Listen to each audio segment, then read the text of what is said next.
So yeah, thanks everyone for coming as well.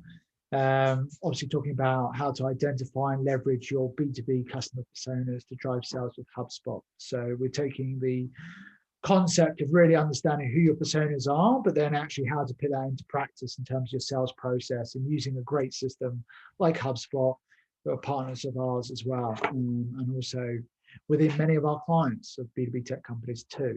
So I'm joined here today by Gary. I'll let you introduce yourself, Gary, and your role and what HubSpot means to you as well. Yeah, appreciate it, James. So my name's Gary. I need to update that LinkedIn picture. That was about 2018, 3 stone heavier. But name's Gary. I head up the HubSpot for Startups team. I've been at HubSpot now for nearly 4 years, and we work specifically with incubators, accelerators, and VCs to help companies like yourselves or founders like yourselves to build out your go-to-market strategy. And that's what we're basically going to talk through today, how to use personas to do that. So appreciate you for having me, James. Fantastic. Yeah, great to have you here. And HubSpot for Startups team are great to us as well and provide a lot of info to our startups, not only obviously the preference as well in terms of being a startup and not having to pay the normal corporate fees as well, which is very helpful for us young startups. So why are we here? First and foremost as well, that personas have a massive impact in your sales process. I think sometimes in sales as well, we think of personas as quite intangible things and some mystique around personas. But I think the data clearly shows that when we know our customers better and we can obviously qualify against that, we can have a more effective sales process as well. So hopefully you guys are in the right place as well, in terms of increasing conversion. So in terms of today, what we'll cover, obviously cover what our personas are and why they're important to you guys, the information you need to create an effective one. So we'll be going through ideal account profiles, ideal persona types as well, and then taking obviously some of that insight into HubSpot, into your CRM in order to improve your sales process as well. So first and foremost, who is your target customer? Also, if you've got any questions as we go, I forgot to say, but put it in the chat and we can cover that towards the end. I know we've got a couple of questions that come through before the webinar as well, so I can happily cover those. So who's your target customer? For us and the advice we give to startups, you start at the company level first, rather than thinking of the individual, the ideal persona that everyone often talks about. So we need to understand, obviously, some key facts around that type of company. So, down to size, the location, to some of the ways they're working as well. For example, a financial institution is going to work differently to a B2B tech startup, as an example. So if your market is very different, actually the way in which business is held, the way in which decisions are made are going to be very, very different. So be aware of that. Be aware of some of the commonalities and attributes these companies have. That's not necessarily just about location or the demographics as people talk about, but actually more about the culture and the way in which business is led or done on a day-to-day basis. So moving on to the buyer persona canvas, and if you guys obviously want access to this, we'll make this available to you guys as well to fill out, so don't worry too much if I'm flicking slides quite quickly here today, but we can give you guys this to download and to use in your companies. But buyer persona canvas, so a couple of added things you might not necessarily have seen on here apart from the norm is obviously thinking about some of the personality types. Quite important as well when you think about, you've given a profile of that individual and what they're like, but actually what are some of the behavioral types of that type of persona as well. So for example, in our realm, founder of a CEO company, if we use, say, the Ocean framework, they're very, very different to what head of procurement is at a wealth management firm. It's going to be very different the way in which they operate. They have different pressures. They come from different, typically kind of different age groups as well, different backgrounds to that kind of career person that has gone through from maybe supply into procurement to head of procurement to maybe global procurement officer at that time point as well. So moving forward into the buyer journey map, this is really important. So we've done the the kind of top of the process in terms of the account profile, the buyer persona. Now we need to build more into their problem set. And this is where I see a lot of persona maps, and also in businesses where they go wrong, is they haven't really understood the problem set within those companies and those personas. So a couple of tips here. I won't go through all of these, but just to illustrate what we're referring to here is you need to think about, at the top left, some of the activities that persona is doing within that type of company that you're prospecting or wanting to expand into, i.e. an existing customer. And then what you do is you work kind of left to right, leaving out the products and services one till last, and you go from the pains to the pain relievers. So the pains experiencing those key activities or jobs that they're wanting to do, and then also how you make that easy. And the same on the gain side. So we're looking at the kind of pain and pleasure side of a persona, and obviously how your product or sometimes service can help them. Then what you do is, last but not least, you marry that with your products and how you can link those pains and those gains to the product as well. So that could not just be the product, the overarching like HubSpot CRM. That could be, HubSpot service, for example, or even one level deeper, maybe the ticket side of the service suite of HubSpot. So we want to get as granular as least we can, so that we can understand that this particular feature, this part of the product, gives this value to that persona in that company. Then the next step from here is to think about, okay, so we've understood obviously some of those pains and gains. Now we actually need to start thinking of it as a journey. So one of the biggest forces that you're trying to counteract is the status quo, i.e. this kind of staying power of that buyer. So there's always inertia that you're up against. There's resistance to change, but you also need to know what those alternatives are to them. The second sort of half of this is to talk about, well, within that buying environment, there are some internal issues they need to deal with. Maybe, for example, if you were selling, let's pick CRM, for example, they may need to, head of sales and head of marketing don't typically go to the head of operations or head of IT many times within a year for budget. So the relationship there between the head of IT and the head of sales and marketing, may not necessarily be as tight as you would like in terms of your own opportunity to sell your CRM to them. And then we also look at external pressures. For example, obviously, recently we've seen that as well, say in the hospitality and leisure industry. Are you selling, for example, an event software that goes to mainly creatives that put on massive music events, for example? Is it like a ticket hub or something like that you may help people buy and renew their ticket entry to a big event? Well, that's certainly going to be effective in the external environment. So you need to understand some of those external factors. And this could even potentially be as far as, if you want to go a level deeper, into the competitive landscape as well. So what are their competitors doing right now? What are some of the decisions they're making, their marketing strategy as well, that may affect obviously your journey and the propensity to buy with you. And then finally, we look at the success criteria, how they're going to measure success, and then the change drivers. So these trigger events that mean that you may be in a position to provide value to them. So it could be, in our instance, say they might be hiring a chief marketing officer. They might be recruiting multiple business development or account executives. So there's the question of how all these people are going to fit together. So we can track some of those external triggers and obviously know when it's a good time to reach out to them in the sales process. So what we want to get to, and this is often where you see a big difference in the kind of seed and Series A community moving up into Series B and Series C, is that you've got to qualify that there is a primary use case for your product and ultimate service that backs it first. A lot of people look at multiple personas, multiple use cases, multiple account profiles. We need to narrow down and get one use case down to a T, get traction with that segment, prove the value, know that the value is there before we maybe look at alternative personas and therefore account profiles as well.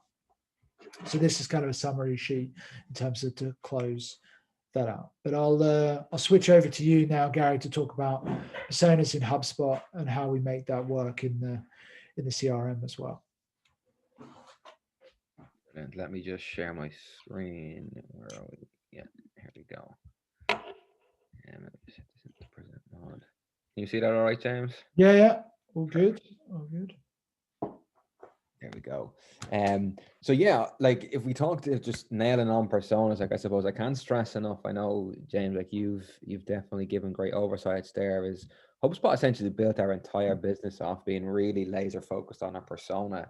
And like when we first started out back in 2006, we had two personas. One being marketing Michelle, who was an experienced marketer. We obviously started as an inbound marketing company, so we wanted to focus on experienced marketers, people who had done some form of inbound marketing, knew about automation, inbound, all this sort of stuff. And there was also a negative persona, which I think is just as important, right? There's going to be people out there who definitely want to use your product and service or see value in your product and service, but for whatever reason, they may not be worth your time today to service. And we had them in the form of Owner Ollie, and Owner Ollie was like a 1 or 2 person kind of sole trader business who needed marketing, who needed our help and needed to implement inbound, but actually took too much of our resources for we basically didn't get enough bang for our buck. And they were too demanding, they wanted too much from us, and they didn't want to do enough of the work themselves. So to James's point, if you get really, really focused and narrow in on who is the number one person that sees, or type of company that sees value from your product, you're way ahead of other people. I suppose the saying our founder says is that startups don't die from starvation, they die from overeating. And that's because everyone sees our total addressable market is 1 billion people, and you try to go after that 1 billion people out of the gates.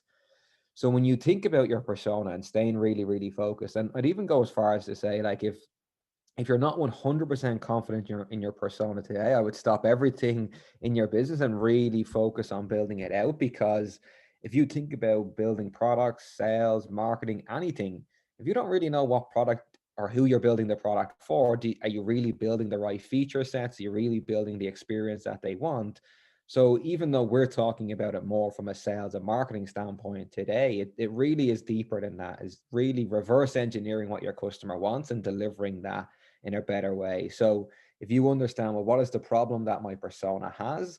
And then how do I articulate that value persona or value proposition to this persona so it really speaks to me? So knowing what I care about, you'll be able to pick up the soundbite. So for me specifically, like my team focuses on partnerships. So I think a company that does really good with this is Slack. If you go onto Slack, anytime I go onto Slack, the messaging is always talks about partnerships. Whereas I'm sure if you were to go on to Slack, it uses smart content to change and adapt the value proposition based on them knowing what your role is. So being smart like that, I know it's a bit harder at the outset, so I wouldn't go too into that. But really trying to understand like what people want is going to be really, really important. So when you think about that in terms of implementing it into a CRM system, right? So this is a quick kind of share of HubSpot. On the left-hand side here, and we look at the name and job title. If we skip down below that and we look at the properties, these are really, really vital to any CRM system. And this is basically the information that you collect from somebody to really be able to segment and understand, do they fit your persona or do they not? Okay, so properties are obviously your standard first name, last name, job title. But what else? You could ask them, what are your business challenges today? What are your metrics? What are your success metrics? What are your KPIs?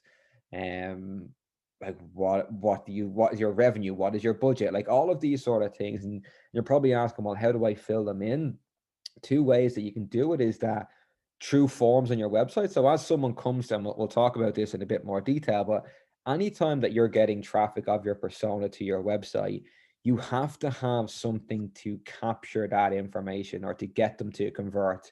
And what we mean by convert is you have a give get. I'm sure James is all about give get. When you work in sales, it's all about give get. What do I give and what do I get in return? You have to think about that when you think about marketing, is that if you've got someone to your website because your value proposition spoke to them on LinkedIn or an ad that you said, and they come to your website and they say, oh, great, and then they bounce back off, you've missed the opportunity to capture them. So you need to have things like a webinar that they should sign up for, or maybe an ebook. You can get creative. Like one, you could have, like if you look at B2C, I'm sure, especially coming up to Christmas, you've signed up for some website to enroll into their marketing database in order to get a 20% coupon code.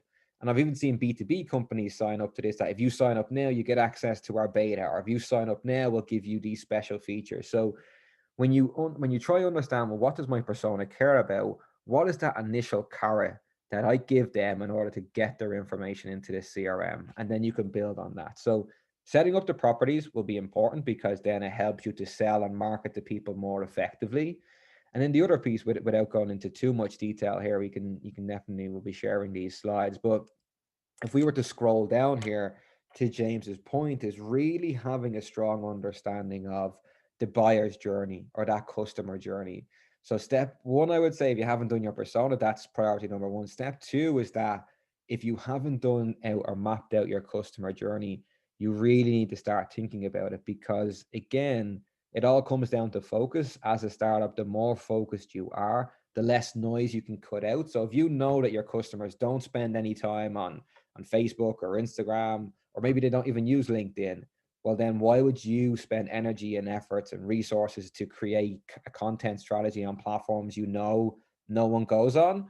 Whereas we know, and I'm sure, James, you have the stats as well, is that 94% of B2B buyers do a bunch of research before ever speaking to a salesperson. The other 6% just didn't understand the question, because 100% of B2B buyers do research before they ever speak to you. Like even, and I take myself as an example, if I'm buying something in a shop and it's over €100, call it €200, like I'm trying to get into golf lately as an example, and it's so easy. Like even Google has a feature now where I can actually take a picture of, say, a golf cart that's standing there, and it tells me the comparable prices across the entire internet. So in that moment, I can decide whether I want to go for this person or a competitor. So you have to think about that in the B2B landscape.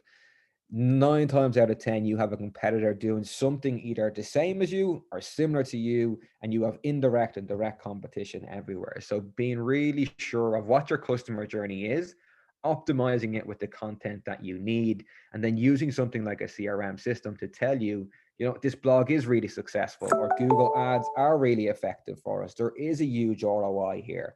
So being really laser focused on that is going to be important. And to James's point, and I think James's template is probably a bit better than this, but this template is one of, like, we'll send the link to it. This is Make My Persona, which is a HubSpot template, which again, you fill out all the information as James had said, and it kind of spews out a persona. The question we typically get from founders, which James had probably said as well, is like, well, I don't know this information. How do I know this information? And it's really about getting out there and reaching out to people. Like if you know, for example, that like one of your future target customers is going to be HubSpot, or it's going to be Microsoft or Google, and you know who the person in that company you think is your persona, reach out to them. Or like even start at a small, I know like they're probably big examples, they're quite large corporations, but start even at smaller tech companies and try get feedback from their persona, letting them know that, listen, this is something that we're working on. I just want to get a bit of feedback from you. And you'll find if you're getting no responses, either you need to tweak your messaging, or maybe that's not your persona. So really getting comfortable, being uncomfortable, reaching out to these people to get your persona is going to be important. In today's world, and I know I'm going quite quickly, but I know we're tight on time. So in today's world, or in the past, if you look back, the sales process was very linear. And it was actually very much, when you think about the awareness, consideration, and decision, the seller or the salesperson had lots of power. Why? Because the internet didn't exist, and there wasn't this huge amount of information and reviews and everything out there for you to make a more informed decision. If we look at today's world and we kind of fast forward to 2020, you can see that, and we'll get to it now if we skip forward, is that when you get to this point here, which is really going to be the meat and potatoes of what you're trying to do or identify with your customer journey, is that you can see I can go from social media back to your blog, back to an email. I can bounce around from stage to stage. So I could be like evaluating you and a competitor, and then I'll go back to say, well, what are the real things that I want to solve for myself here as a potential user of these products? So if you think about a company that, well, unfortunately, they got hammered by this year and in COVID, but the travel industry is one that does this really, really effectively. So if you think about a time, and if folks are based in the UK, I know in Ireland, where all we ever think about is getting to the sun sometime. And I know I'm definitely going to book a holiday sometime soon. But the minute I either see somebody else on a holiday, you can see the travel industry use influencers all the time to convey all these kind of 5-star locations. But the minute they catch you on like being interested in that, you'll probably go to Google and you'll search the top 10 places to go in 2021 or the safest places to go. And then all of a sudden, all your news feeds on social media are covered with them. All of a sudden, you're getting emails from booking.com. You're getting bombarded because they fully understand that they have to capture you there and then, because there's a bunch of other providers and travel agents that can also capture you at that moment. So they all realize what platforms you'll go to next, what are the kind of things that you care about. It's these sunny beaches, the relaxation, etc. So the travel industry who's one who's really kind of mapped out this journey of knowing where we're going to go next and being there to send us on information. And what you need to do today, and what I'd even encourage, and we can share, myself and James can share some resources, is do an audit of, well, what are my like digital assets out there today. We can share some information, but HubSpot has done, from the 70,000 customers that we have through COVID, and we actually have a live link, James, I'll share it with you, but it talks through how actually today, how marketing is so important in a world of lockdowns. We've all never spent more time than we have on phones, on internet. We are consuming content like crazy, like never before. We get that actually sales responses, and I'll share the data, sales responses have gone down. The number of deals across our customer types have gone down, but that will resume next year, or that will resume when uncertainty subsides. So what you need to be trying to do today is capitalize on knowing your persona is spending a lot more time online. So it gives you a lot of time now to educate them. So over the next 3 to 6 months, you're really focused on website traffic has gone up, email open rates have gone through the roof because, well, we have nothing else to do. We've watched too much Netflix and now we're opening emails again. So knowing that we're probably going to go in ebbs and flows of lockdown, and the vaccines here, so maybe it's Q2, maybe it's H2, who knows.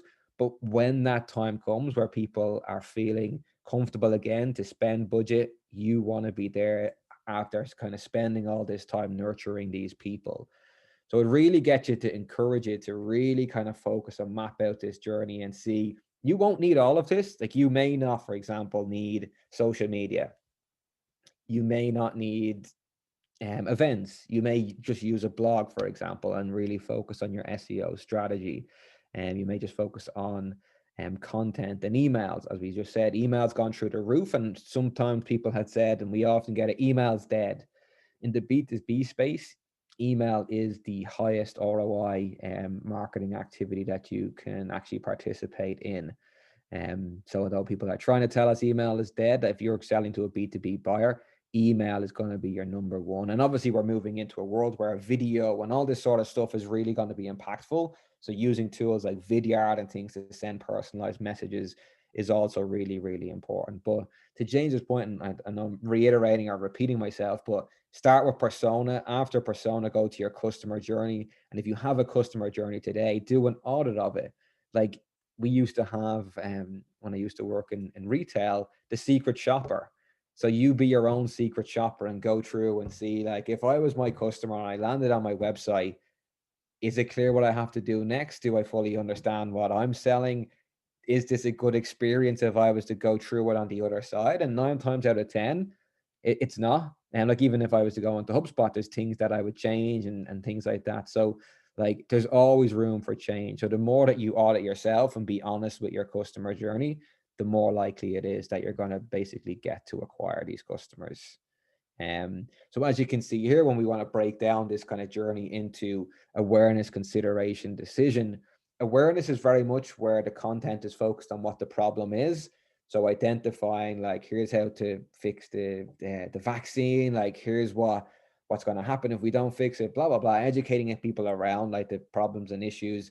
Consideration is now that we know that coronavirus needs a vaccine, what are the options? There's 3 vaccines out there. You're basically going to try and weigh up, am I going to be a non-vaxxer who's not going to take it? Hopefully not. Or like which of the 3, the Pfizer, the Madeira, or whatever the other one. I know Oxford actually have one as well. And you're going to weigh up to see, well, what's the effectiveness of one? So that's your consideration content. You're weighing up.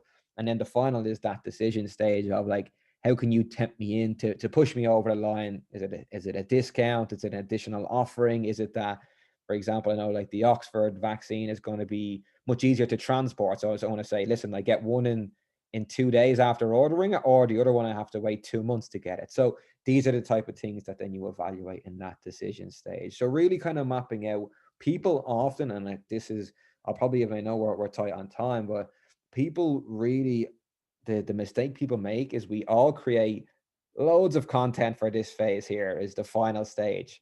How many websites, and maybe you can do an analysis today, but how many websites have you gone onto that says, click for a demo or book some time with me? You're kind of skipping every stage in between to say, hey, let me show you my product and pitch you our service, without ever really educating you that here's what we do, here's how we can help, here's how we compare to like the industry standard and other people out there. Now, after you've read all that and you're comfortable, now let's book some time and see how we can help.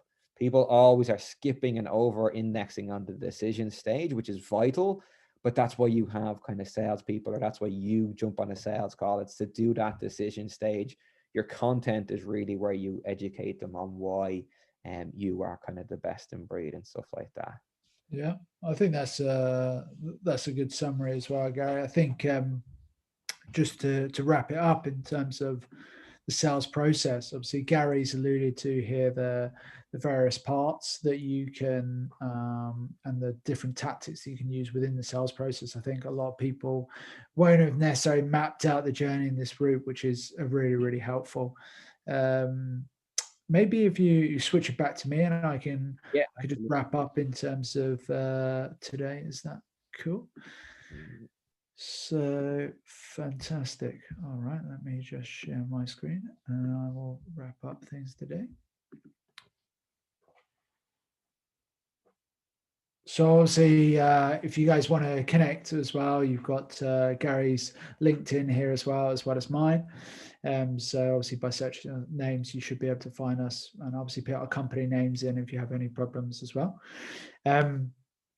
The other points as well is we do have, I did say earlier that we've got these things for download as well. So we'll be sharing with you the recording of today as well as the slides. But if you wanted to download any of those templates that we talked about as well, you can go to our website, salesstartups.co.uk, 3-assets, and you'll be able to find those templates to download. There's everything from the account profile, the buyer persona, to even looking at the kind of timelines as well, that a lot of the great practices that Gary shared today. So yeah, from us, thank you.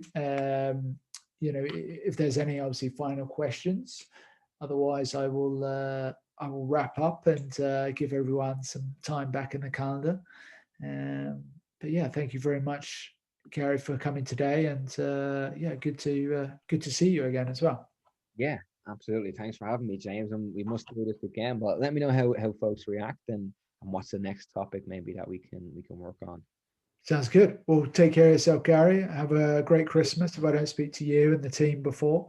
But yeah, thank you everyone for attending, and yeah, look forward to the next one. Cheers, James. Have a good one. Cheers, all the best. Bye now.